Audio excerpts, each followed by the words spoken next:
Now, the rest of the story. In 1933, Bing Crosby's star was ascending. Not 3 years before, the singer had been fired from Paul Whiteman's orchestra. His name, when it was mentioned, was frequently mispronounced or misspelled. But then came the bit parts in Mack Sennett movies and a hit recording, I Surrender Dear, and a 29-week run at New York's Paramount Theater, and a contract with Paramount Pictures in Hollywood. And now in 1933, Bing Crosby's career was a tiger by the tail.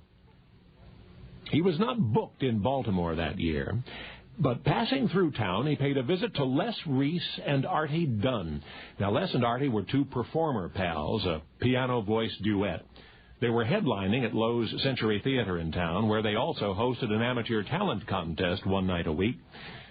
Anyway, Bing surprised Les and Artie in their dressing room about half an hour before the performance.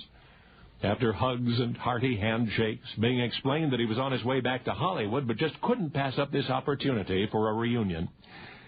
So the three reminisced about their CBS radio years. But then Artie got an idea.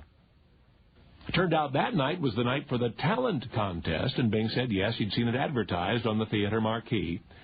Well, Artie said, why didn't Bing enter the contest under an assumed name? Say, Charlie Sinevsky. It'd be a great gag.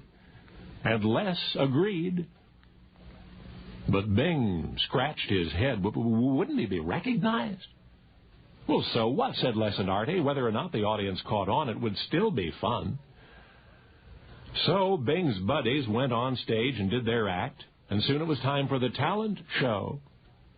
Bing was first at bat, introduced as Charlie Sinevsky, and apparently no one recognized him because the applause was mild.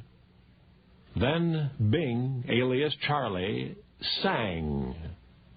But at the conclusion of the first selection, the response was little more than before. And a second number was greeted with the same general apathy.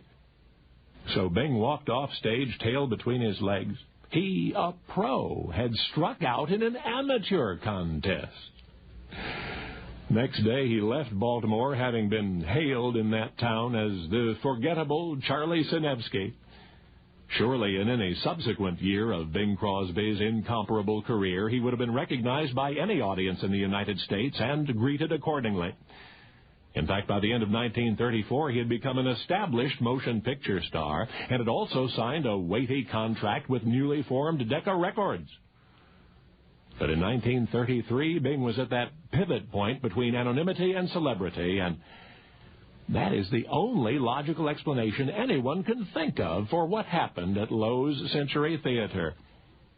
You see, Bing lost in that talent show to another young performer, a complete unknown, an untrained amateur.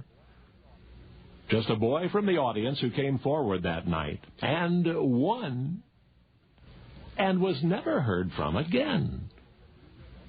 Oh, but we remember his prize-winning act. It was a singing impersonation of Bing Crosby. Only now, you know the rest of the story.